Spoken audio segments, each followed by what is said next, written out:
You said earlier that your son was in high school. What changed that you haven't told me yet? Well, at this point in the story, I was just as clueless as you are.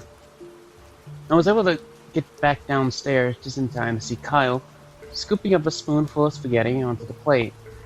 I had sat out for, well, not for him. After that, I lost track of what happened. Time seemed to slow down. I had to put so much effort into breathing that my vision was blurring and my head was getting dizzy. Just what the hell was going on? Leaning against the kitchen table, I noticed that Kyle's temperament wasn't cheerful, which didn't surprise me. He had just lost his younger brother, but I couldn't quite put my finger on it, how he was feeling. His face was a blank slate, no one emotion visible over the other. At least, that's what it looked like to me. It's hard to put your finger on emotions of a person who recently you had no idea existed. I wasn't sure how I would describe myself in that moment either.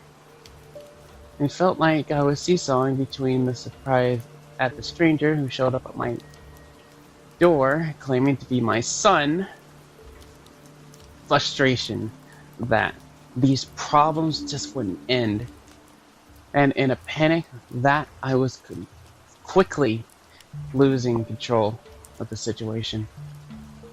I had just got a firm grasp on the moments before. This new person who had waltzed into my life had taken me completely off guard, and I couldn't respond. I heard Kyle say something, but I couldn't focus on the words. What?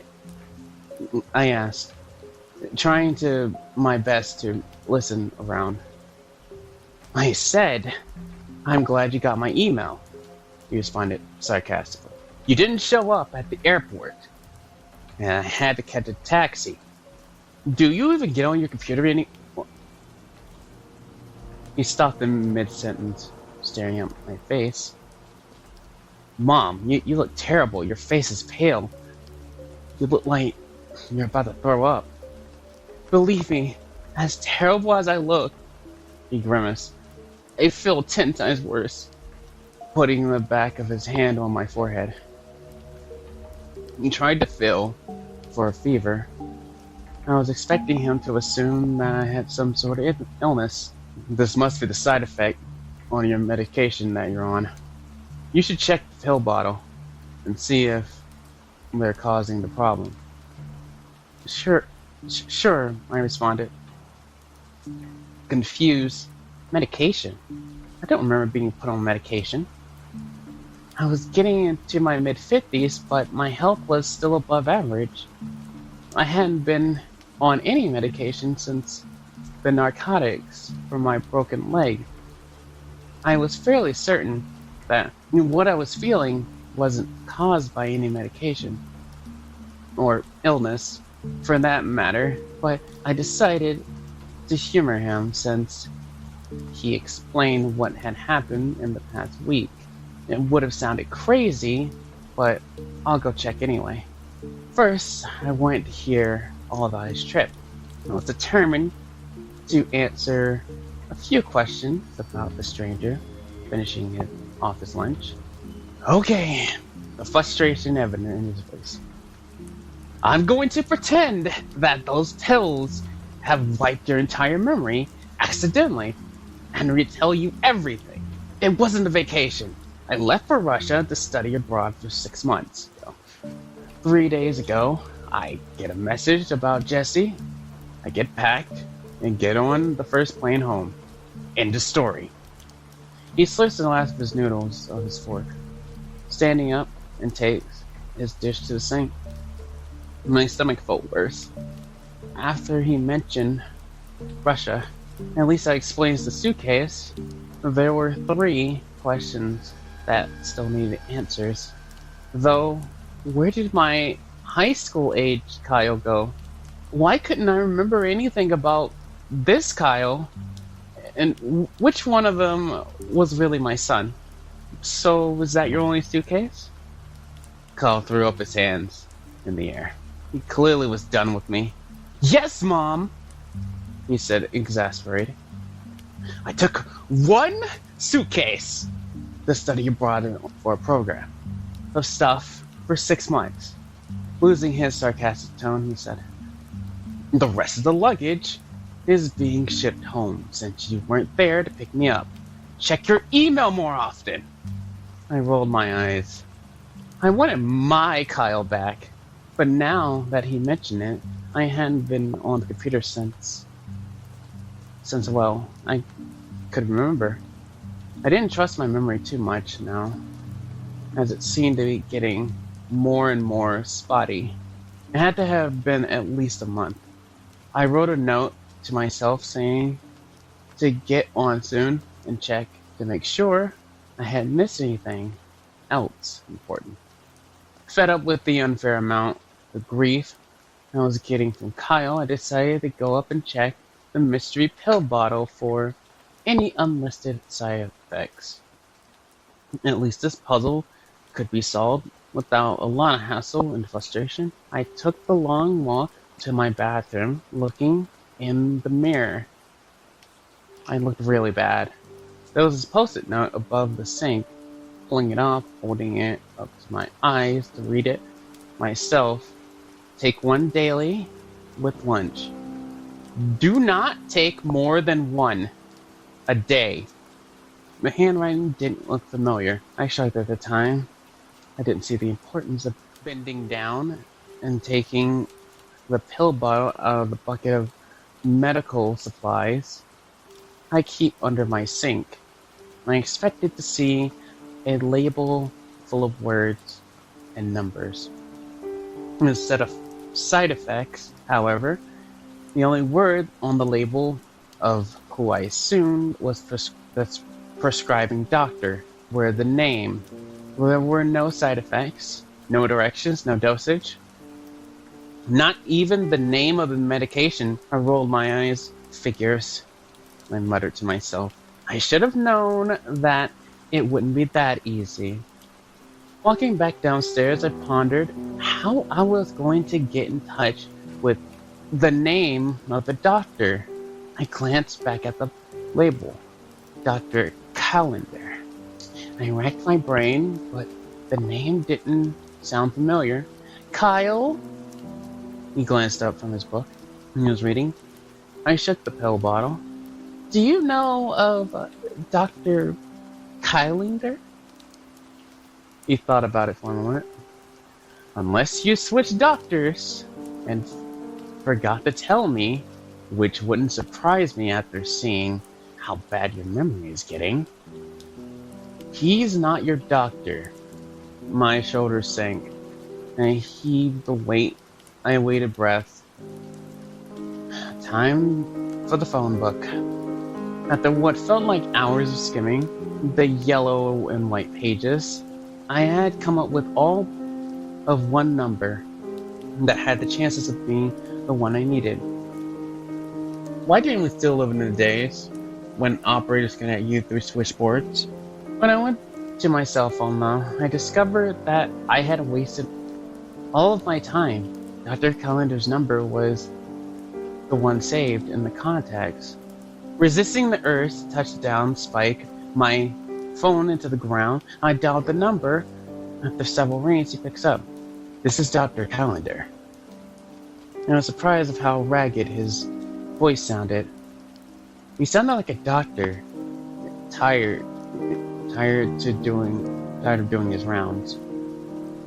Hi, Dr. Calendar. This is Lori Davis. I paused for a moment, unsure exactly what to tell him. I decided to go with the path of least resistance, which could have been anything but the truth. I believe I've been experiencing some side effects with the medication I was prescribed by you, but I am unable to do research on the medication because of the name isn't on the label. The other end of the call was silent for a moment too long. You said you think this medication is causing you side effects? Yes, that's correct. And the name of the medication wasn't on the label? No. In fact, the only thing on it was your name. Another pause. That lasted long enough for me to start becoming nervous. Ma'am, you need to see me as soon as possible. This is very important. When is the earliest you can come in? The urgency in this voice came out of nowhere. Now I was worried. I can come in now, if it's really that urgent, I stammered. I didn't know what else to say. If my health was at risk, it seemed that earlier I got in to see him, the better. Good. Do you remember how to get here? Like I remember anything with how shaken up I was, where even here was. No, I don't. Could you give me the address? I'll text it to you. I appreciate it. Just please get here as soon as you can. There was a click on the other end of the line. About 10 seconds later, I received the address. Plugging the address into my phone GPS, I got into the car and pulled out of the garage and sped out 10 miles over the speed limit the entire way there. I sat, altering my gaze between the address on the phone and the address on the building I was currently in front of. There was no way this is right. This is an office park. This is an office park, not a hospital. Maybe I had forgotten my way around the city. It would have been another item on that list of long things I'd forgotten recently. Deciding that I might as well ask whether or not I had the right place, I walked into the building. Right inside the door, there was a directory of employees for Memento Pharmaceuticals. Okay, I thought to myself as I rubbed my temples. The other place you can get medication. At least I knew I had the right place. Finally, I was about to get some real answers. I glided up to the receptionist. Welcome to Memento Pharmaceuticals. You have an appointment. Yes, hi. I'm here to see Dr. Calendar. But do you have an appointment? He made it pretty evident that he was clearing up his schedule to see me. I had to hold back a small laugh. Remembering how stressed out he sounded, I told him about the side effects. She pointed to the elevator. 3rd floor, 2nd lab on the left. Knock before you enter. Thanks, I said, once again distracted. I thought I had misheard her. Did she say lab? I knocked on the lab door, expecting an older doctor. I was instead surprised to see a man in his early 30s open the door to greet me. After hearing his voice on the phone, the last age I would have placed him at was in his 30s. He sounded tired and worn down. Not the picture I should have been getting of someone at least 20 years younger than me. Thank you for coming so quickly. He ushers me into the office and offers me a seat. It looks like it should be a dentist's office. Papers were stacked everywhere. This guy had obviously missed the news headline that read, "Invented Filing Cabinet." I think we're both looking for answers. For starters, I want to know why I have this medication in the first place. I'm perfectly healthy aside from having a slightly high blood pressure. Well, actually, he paused. A glimmer of recognition appeared in his eyes. Are you here to report of the small bouts of memory loss? Yeah, how did you know? It was really the only symptom that I could relate to directly to the medication. Well, other people on the trial have reported the same side effects. The memory loss pretty much always tends to be the worst side effect. There's also nausea, fatigue, lightheadedness, the laundry list of generic symptoms you typically hear in the commercials for other medications. This is actually a light fare compared to the number of symptoms of other medications given to you. I don't mean to interrupt, but did you say trial? Oh, right, he said, smacking his forehead, as if he had forgotten something very important. This pill is currently in a clinical trial, and you volunteered to be a test subject for the medication. That's why your normal doctor's name isn't on the bottle, because it's not always available for prescriptions. Yet, anyway. But there isn't anything on the bottle except your name. Yes, well, that's for confidentiality reasons. We can't have one of our competitors finding out that we have this new pill trial.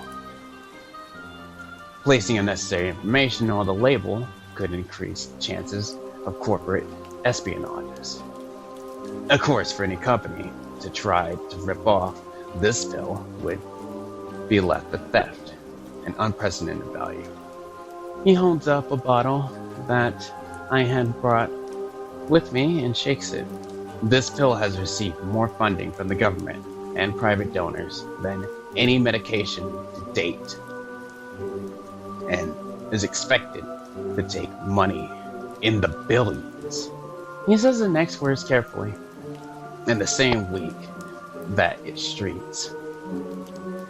I was floored. And for a pill to be projected and make money that quickly, it had to be something that everyone needed or wanted, or both. It would have been on the same level to curing cancer. I don't mean to offend, but it seems that like a lot of responsibility for someone in their 30s to be working on a breakthrough of this caliber. Well, that's probably why I'm here to manage the trial. They didn't let me in anywhere near the pharmaceutical lab that whipped up this moneymaker. But hey, you play to people's strengths. I keep meticulous notes on everything, every patient, reports. My boss says I am the worst micromanager they've ever seen, which is probably why I got the job. Yes, I said, glancing at all the papers strewn about the room. I could see why. So all of these notes are reports from patients? Yes, we report every finding to the FDA. This is the one pill that has to stay above board. If we were to dance around the rules, the people could end up getting hurt. And because we're projected to sell so many pills in the first week, we have to reduce that risk as much as possible. That's why I sounded worried on the phone. Your health wasn't in danger so far. No. But I have to protect the trial patient for every potential future patient by reporting the side effects. For example, the trial has started. We've discovered that it shouldn't be taken with 4 other medications. No one died by the reaction, but a few have been hospitalized because you don't have any other medication aside from OTC pain. You were put into our control group. I was both peeved and relieved that my health wasn't the reason he sounded so urgent on the phone. At least I could move on from the scare. Glancing around the room, a thought leaped into my mind. Do you happen to have any notes about me in these piles of papers? I'm sure I do, somewhere, but I only organized them once the trial ended. And then I could prepare a report to the FDA. It would take hours to find it. We've run almost 50 clinical trials as a company, and this is the first trial where we've actually had to reject people. There are more than 5,000 participants. Again, I was shocked. For that many people to sign up to take this pill, and that wasn't even clear as safe. These people must have been the most desperate people out there, and I was one of them. You still haven't told me what the pill does. Why are so many people scrambling to take this drug? Well, the idea for the drug... Do you remember the movie Memento? It came out in 2000. The story was about a guy who had integrated amnesia. Now, integrated amnesia is typically the result of some sort of trauma to the brain, and is where the brain can't create new memories. That really has nothing to do with the pill, but the basic part of the story are that you experience trauma and memories disappear. He smiled as if he was trying to sell me the drug to me. This pill targets particularly traumatic experiences and erases them from the user's mind completely. As in, it leaves no trace of the traumatic experience in your memory. I had no idea what to say. I had signed up for a pill that targets traumatic memories? Why on earth would I do something like that? I mean, I don't remember having any traumatic experiences, but that would be proof that the pill works. But why would doctors prescribe something like that? Actually, most people that will prescribe something like this won't be doctors, but rather therapists. It's the type of medication that deals with the mind rather than the body. And how in the world would something like that work? It seems like something straight out of a science fiction. It does sound rather unbelievable. If you want the basic rundown of the mechanics of the pill, you would have to talk to a pharmacologist. But the first pill erases the memory, and every subsequent pill keeps the memory from going back. At least, that's what we're assuming. We have a group of people in the trial that only take the first pill, and then we'll see if the memories return. You're in that group, by the way. So far, it looks like one pill is doing its job, but until we know for sure, that's how we're advising everyone else to take the medication. I was silent for a moment. If this pill really worked, I could understand why they went to such great lengths to keep it below the table. But one thing's for sure, and it's still nagging me right now. You said a moment ago that people who send participants to the trial will mostly be pharmacists and therapists. Why did I sign up to participate in the trial? Dr. Collander's face sagged as soon as I said it. I'm sorry, but there's no way I can answer that question. Normally when people come in to receive their first pill, the experience I want to forget is very personal and very painful. We make a point of not opening the wound more than we have to, which is why we don't ask them to tell us about it. We just give them the pill and just hope for the best, that they can relieve a bit of their anguish. I let out a sigh. This was getting rather tedious. The person that recommended the trial to you would have known more than I do. And the name of that person. He began flipping through the his papers. Ah, finally found your notes. Lucky you. You wanted to see them, right? But there really isn't much to see. He flipped the piece of paper towards me, and I saw a few scribblings on the side effects I had reported earlier, then the general memory loss, the newest entry on the list, the name of the pharmacist, Dr. Shanker. Okay, I'll see if I can get in touch with him. I took his hand. Thank you very much for your time. You helped clear up a lot of questions. I headed for the door. I'm glad I could help. Just remember that you've signed a non-disclosure agreement. You can't tell anyone about this trial you're currently in. And I left the lab. The human consciousness is really homogeneous. There is no complete forgetting, even in death. D.H. Lawrence.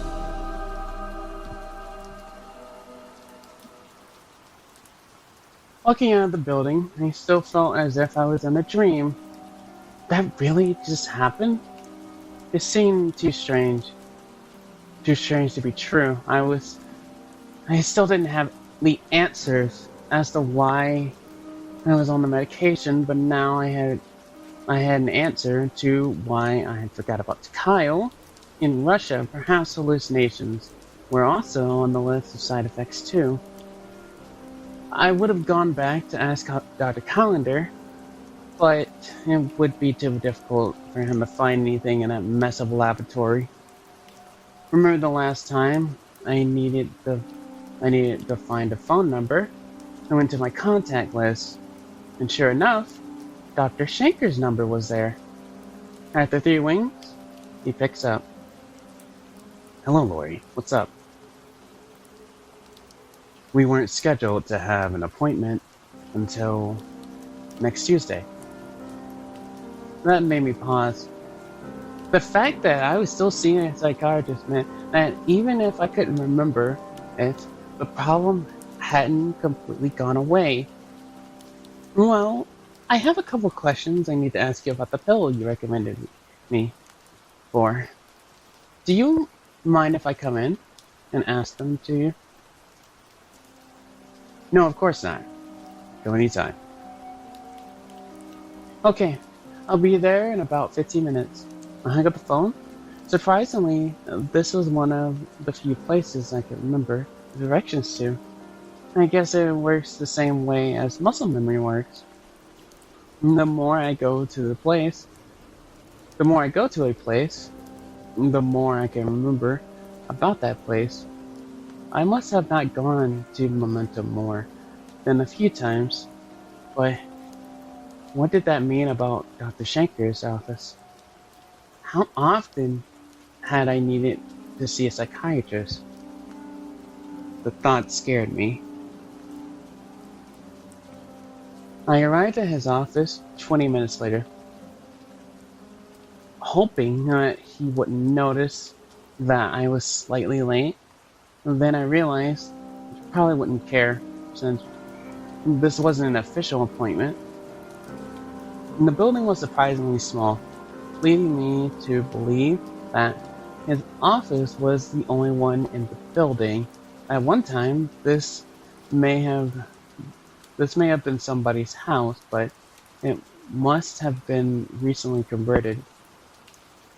Walking up to the door of the building, my hands started shaking as I put them on the doorknob. Was I scared about rediscovering what had happened to me, or excited that I was finally going to discover the truth? How would my life change once I walked through the door? I went inside. Ah, Mrs. Davies, you look surprisingly good for how you sounded on the phone. The first thing I noticed in the room, there was a lack of furniture beside a desk that you nearly walked into as soon as you entered. The 2 folding chairs against the wall behind it. A few plants filled with what was left of the space in a tiny reception area. Dr. Schenker looked to be somewhere in his mid-50s, with the beard that was just starting to turn gray. Some bits of some bits and pieces of my memory were still there. I remember how this guy didn't pull any punches when it came to his thoughts on your mental state, which is apparently what I was going for in a psychiatrist. I wasn't sure how I felt about him before, but I liked that in him now. It was nice to have a brutally honest person in your life. He would do whatever it took to help you, even if it meant hurting your feelings. It helped me keep perspective and stay focused on what really mattered. And what mattered were answers. Dr. Schenker, I said, taking his hand, I don't have a lot of time to talk. My son just arrived home from Russia, and I need to go over some things with him. But I had a few questions I wanted to ask you regarding my referral to Memento's clinical trial. Of course, he replied, gesturing me to the appointment room. There was an ordinary chair for him and a stereotypical couch against the wall right underneath the window. Everything you would expect a therapist to have. Please have a seat. Motioning to the couch, I sat down. Now, what is it you want to know? I didn't know where to start. First of all, why was I recommended for the clinical trial? Well, I'm sure you know what the pill is supposedly able to do. You were recommended because you went through a particularly rough experience. At first, I was able to talk you through your feelings, and then suddenly, about a year ago, your mood started going downhill. It appeared to me that you were taking drastic steps towards self-harm. So, I had to intervene. We put you on a new clinical trial. And suddenly, not only was everything back to normal, but you appeared to be better than ever. My eyes narrowed. He was being intentionally vague. I don't get it though. If the pill helped me move from whatever pushed me to the brink of where I am, why am I still scheduling visits? Oh, that's just to make sure I can confirm that you were still okay. I have to do my due diligence also. I have to make sure that your memory doesn't come back. I'm sure that Memento is keeping their own notes on this, but it never hurts to double check. See, that's the thing. My hands started shaking again. I was so close to the truth. I looked down at my knees. Was this really what I wanted? I made a snap decision before I could talk myself out of it. What would you tell me if I asked you to tell me what memory the pill wiped? He put on his glasses and looked at the folder, which he had pulled out of his filing cabinet. I would tell you that it wouldn't be nearly as easy as you make it sound. My heart sank. Of course, it wouldn't be easy. Everything seemed to want to keep me from discovering the truth. As your mental state started to decline, I got this nagging suspicion that you weren't telling me everything that was troubling you. In order for me to do my job properly, there has to be a complete and total transparency between us. Otherwise, I can't help you through the things that are really causing the problems. I can tell you why you said you were declining, but I can't be 100% sure that what you said was the truth, or at least the whole truth. I sighed. It was better than nothing. At least this obstacle could be blamed on me and me alone. At this point, I'll take whatever I can get. Why did I tell you I was breaking down? Hoping for an answer, I nearly pulled my hair out when he shook his head. I'm sorry, but after seeing you go down so low before, I'm afraid that reopening that wound could cause major physiological damage and potentially push you back towards self-harm. If you were to harm yourself, that will open me to be liable for lawsuits by your family. He said it as if the potential lawsuits were the only thing he cared about. I knew better than that, but it was still enough to get my blood boiling. You won't really have to worry about that, I said, through clenched teeth. My youngest son died a few weeks ago, and all I have now is my older son. His face sagged.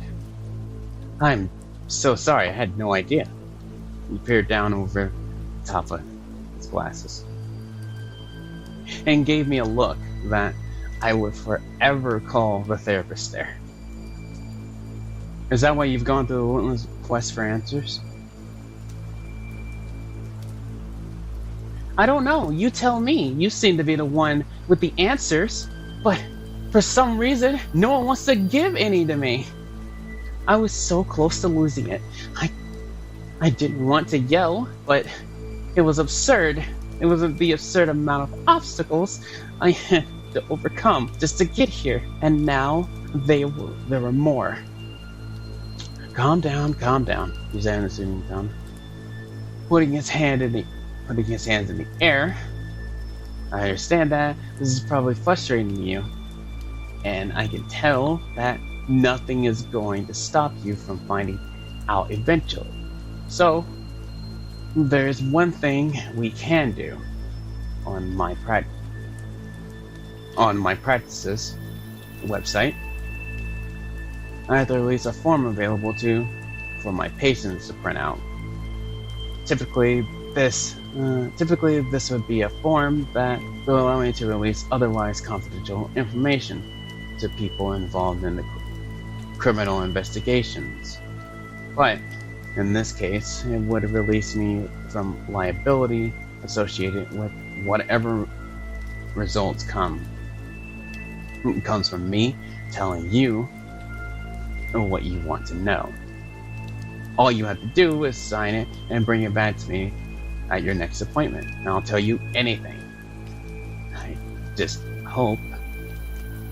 And he mentioned as he wrote what appeared to be a web address down on his prescription pad, that you've worked through whatever was bothering you.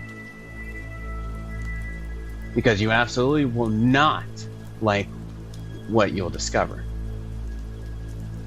At this point, everything that had happened to me in the past week was so surreal that it could have been anything. He could have told me that I had been abducted by aliens, and I might have believed him. I sighed. So all I have to do is sign the release and bring it in, and you'll tell me whatever I want to know? He nodded. Is there any way you could see me tomorrow? He glanced down at his phone. I think I could fit you in at noon. I smelled longer than I probably had in the last week combined. The answers were less than 24 hours away.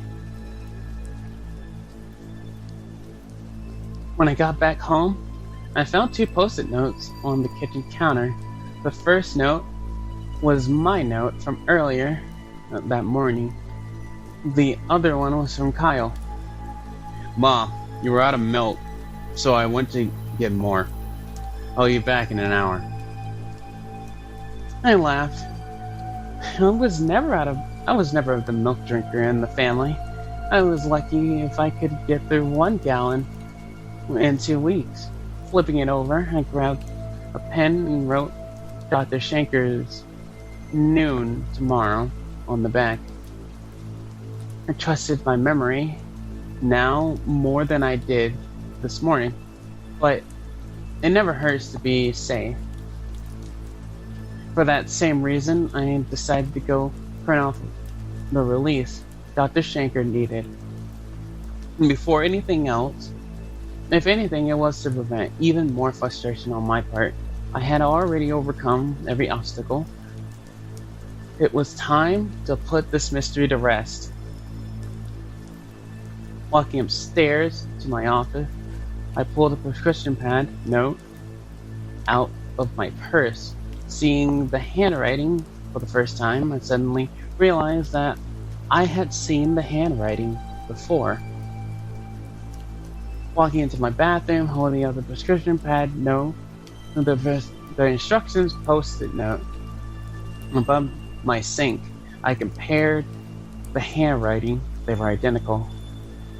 Well, that cleared up another question. I'm not sure why I was so surprised that the handwriting was Dr. Shanker's.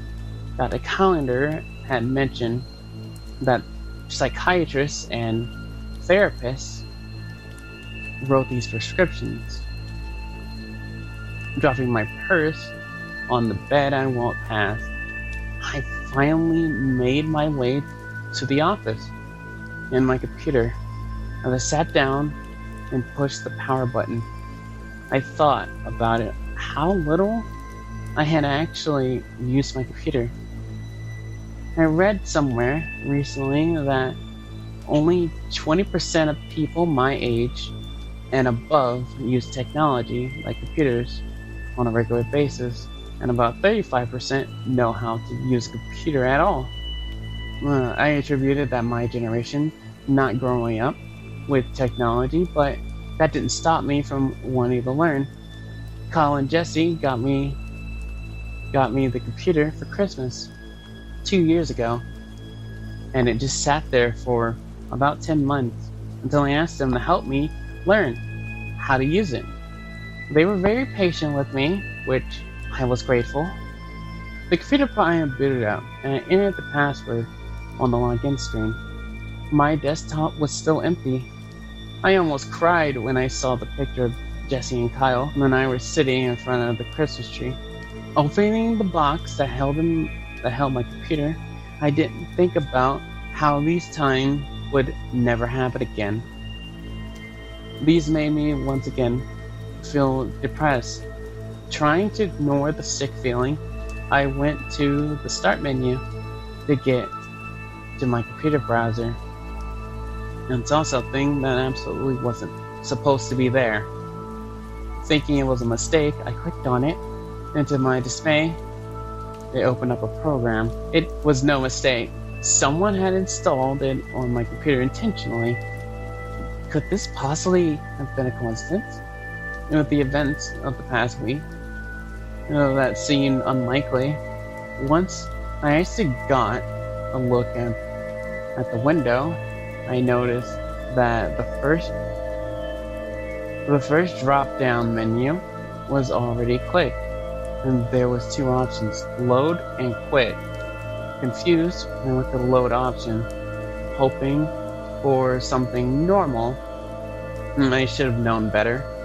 There was only one file available to load. Oh my god. My voice trailed off. I realized exactly what I was staring at. The file was called Run, the program of the ZSNES, and suddenly, before I even realized what I was doing, I found myself clicking the load button. And nothing had happened. I waited a full minute, and nothing. Nothing. The screen stayed black. Was it possible that the file had been corrupted? Hoping so, I went back to the menu and made sure that the game had loaded, and then, just as I was about to close it, the text started appearing on the screen. This would be the part of the game where you stop running appears. But you never stopped running, did you? Damn it, this is the same game. I felt like punching my computer screen. Welcome back, Lily. At this, I froze. Then I started shaking. Then I started yelling. What the fuck do you want from me? I just lost my child. Do you have to haunt me just like this? Like you haunted him? Just let me grieve. I was angry and angrier than I had been in my entire life. This game didn't seem to care that it was the cause of Jesse's death. And that it was the source of most, if not all, of my misery. I was expecting a harsh rebuke from the game, but nothing could have prepared me for what the next message said. Don't you mean another child? What? What?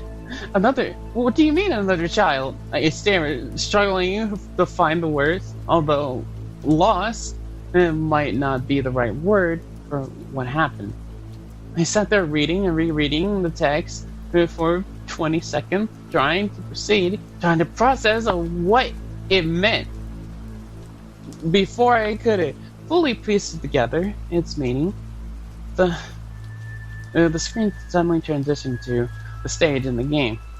At this point, I didn't need an instruction manual to tell me what I was supposed to do. After Jesse's letter and my talk with Melissa, that was pretty straightforward.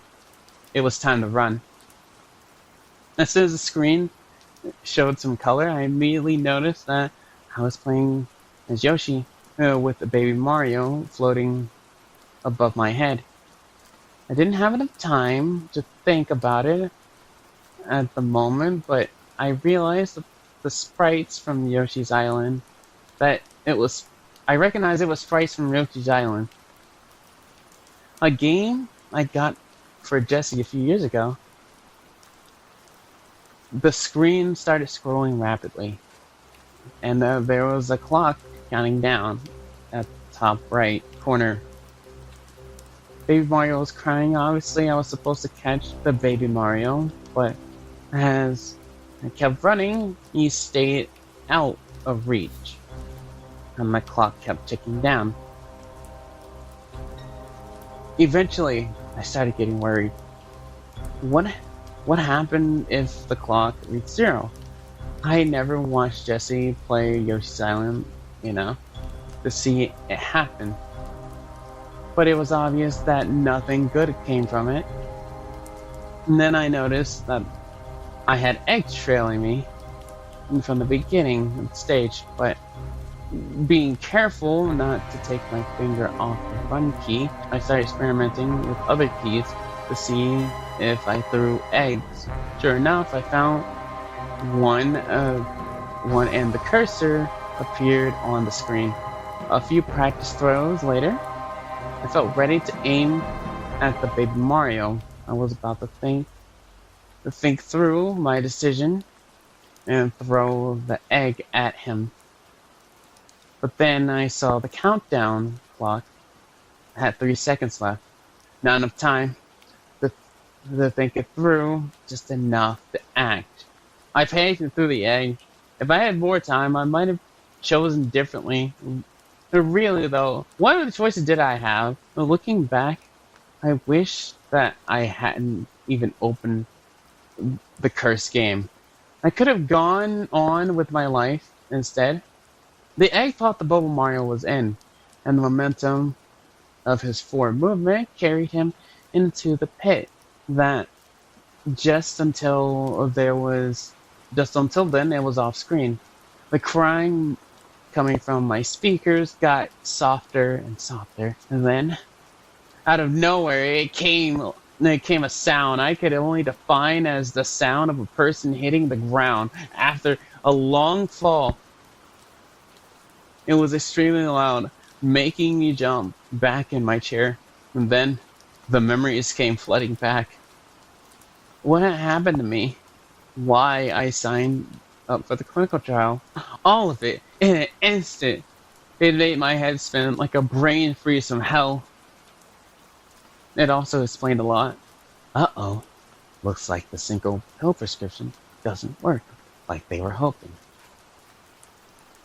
That voice, the voice that used to sound familiar to me, and just that morning suddenly sent chills down my spine. I turned slowly to see Kyle standing in the doorway, leaning up against the door frame, and tossing one of my pills up and down in his hand. He did not look happy to see me. Now that I had remembered everything about what had happened, the feeling was mutual. Hi, Mom. We need to have a little chat. I stood up slowly, caught between feelings and terror and rage. What the hell do you want? He ignored the question, knowing I already knew the answer. It's unfortunate that your youngest son had to have an encounter with the run hack. Otherwise, you could have gone on with your merry life. You know, I have to applaud you for your diligence in trying to get away from me. Most people wouldn't go the extra mile, but you were especially motivated. He smiled, but it wasn't a happy smile. It was more of a sadistic one. Unfortunately, it didn't work, because here you are. Was there a point in inserting yourself into my life? Or were you just waiting for the day I remembered? I was more than ticked off than a little, well, both, honestly. I wanted you to have a taste of the life you chose to throw away.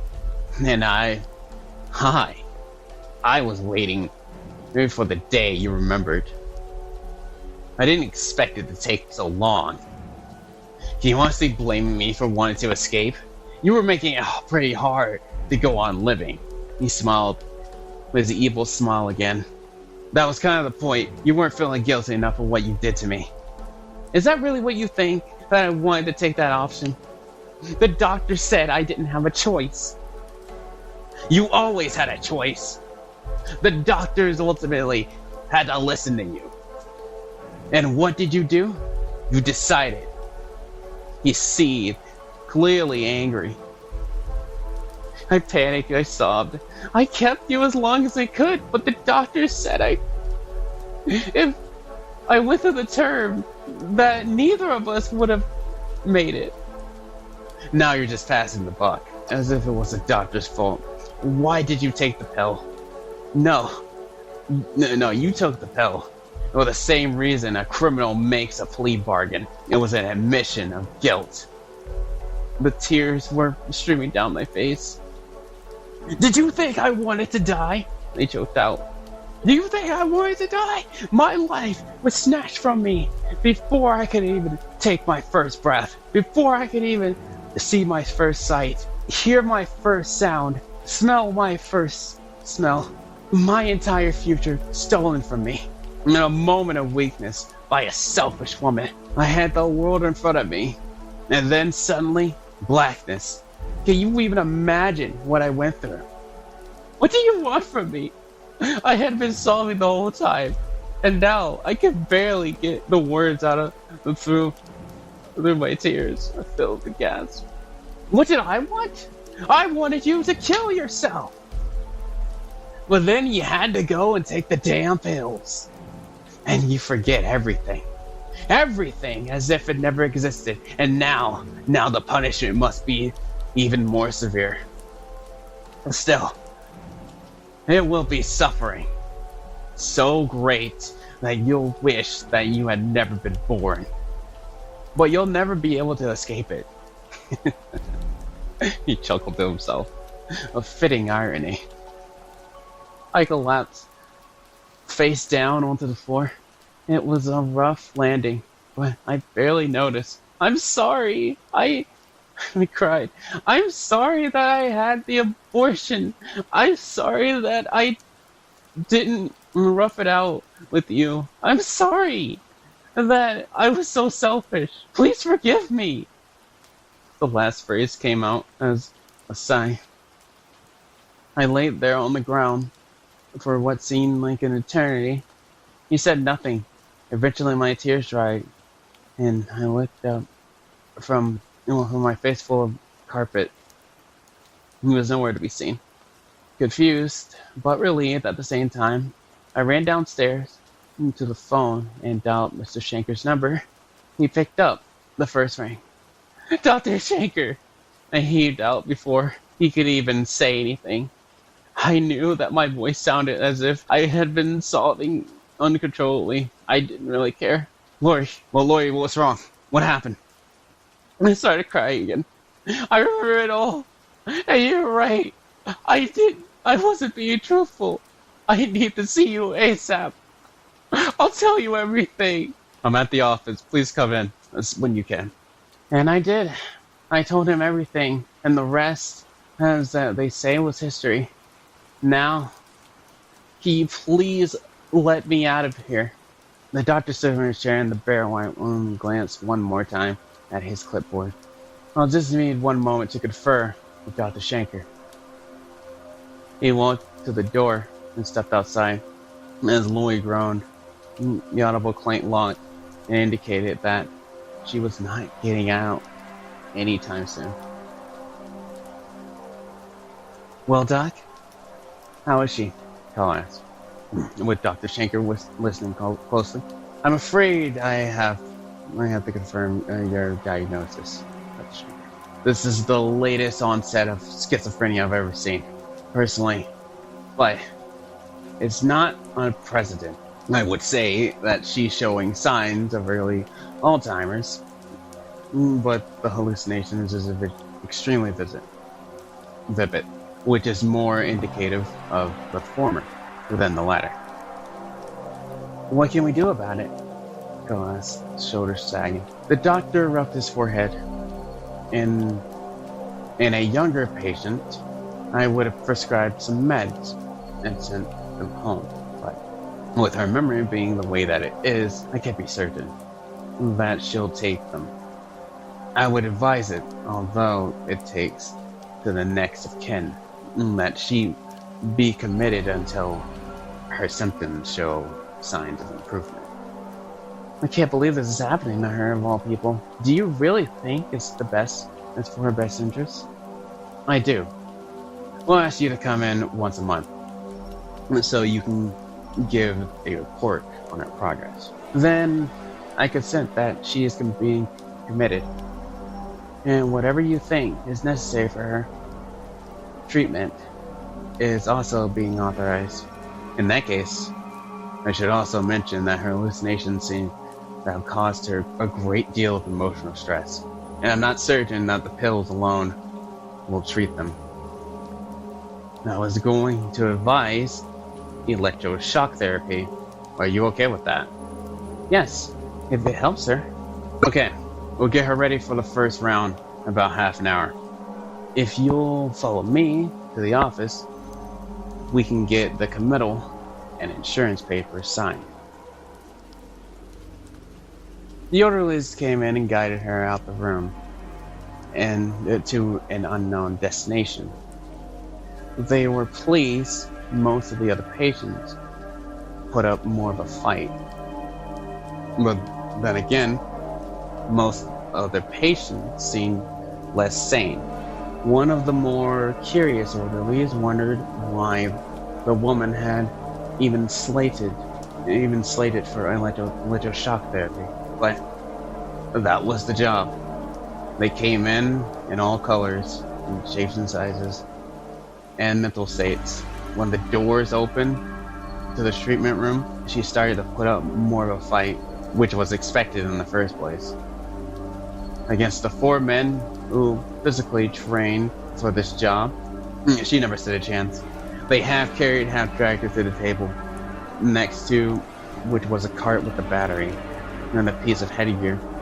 She kept screaming about how she wasn't crazy, but everyone said that. Above the treatment room was the observation room, which Kyle, Dr. Shanker, and the head psychiatrist of the mental hospital stood watching as they strapped her down.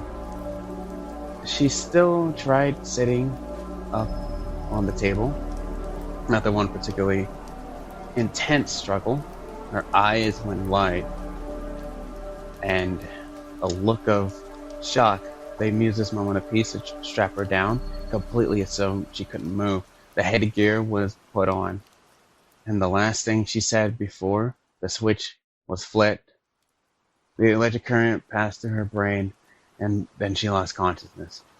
Was, Kyle, why are you doing this to me? All of the orderlies in the room assumed that she was talking about her son in the observation room. But what none of them could see was a high school aged boy sitting in the corner of the treatment room, curled up in a fetal position, with his eyes closed and an evil smirk across his face. Epilogue.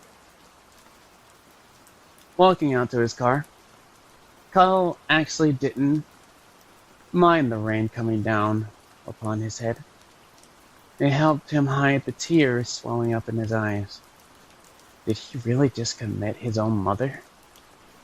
Knowing what he knew? Unlocking the door, he got in and sat down.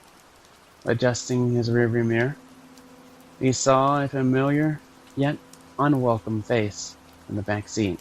That was the Jesus Judas level of betrayal. Just looking out for you, bro. Please, high school, Kyle scoffed. Let's not act like what you did was based out of anything other than self-interest. Fine then. But seriously, Kyle aimed a dead stare at the ghost of his unborn brother in his backseat. That was not funny. But he looked in the rearview mirror. The unwelcome stranger smiled. It wasn't a happy smile. It was a smile of someone about to put a knife in his back. I'm curious though, how long have you known about the abortion? I found out about it 6 months ago. When I was going through the attic, I found some of Mom's papers in the attic. In them was a feelings journal that Dr. Schenker had told her to write as a way of coping with you. She also wrote down some reasons of why it turned out the way it did. Backseat Kyle sighed, leaning his head against the window and looking out of it. She wrote about you. You do realize that if you hadn't been born, she would have had me, right? But she was all worried about the responsibility and who would have taken care of you. And if she did... Stop. We had an agreement. I committed her, and you leave me alone about that. True, and I will. But you do realize that you just traded one guilty conscience for another, right? Don't remind me. I already feel bad about it. Kyle looked down and started the car. And when he glanced into the rearview mirror again, his mother was in the back seat. It makes it worse that this was your own action, your own choosing. You'll have to bear this for the rest of your life. The apparition started to disappear. If you need a guilt trip for this, you know where to find me. Oh, I promise you, I won't come calling. Lori shrugged. Either way, enjoy your 30 pieces of silver. And with that statement, she was gone, saying nothing more. Kyle put his car in gear and drove on towards the empty house.